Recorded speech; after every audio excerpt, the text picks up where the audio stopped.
జిల్లా ఏలేశ్వరం మండల పరిషత్ సమావేశం రసాభాసగా మారింది. అధికారులు తీరుకు నిరసనగా సమావేశాన్ని బహిష్కరించారు ఎంపీటీసీలు. ఎన్నిసార్లు ఫిర్యాదు చేసినా పట్టించుకోవడం లేదని, కనీసం తమకు విలువ ఇవ్వడం లేదని వాకౌట్ చేశారు. అధికారులపై అవినీతి ఆరోపణలొస్తున్నా ఎందుకు చర్యలు తీసుకోవడం లేదని ప్రశ్నించారు. ప్రజాప్రతినిధులకు విలువ లేకపోతే సమావేశాలు ఎందుకు నిర్వహిస్తున్నారు అంటూ నిరసన తెలిపారు ఎంపీటీసీలు.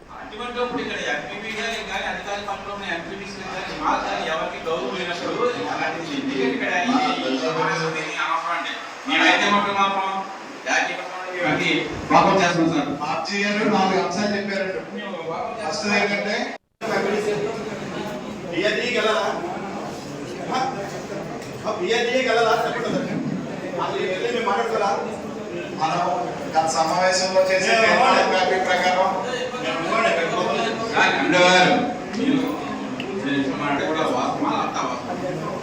వస్తువు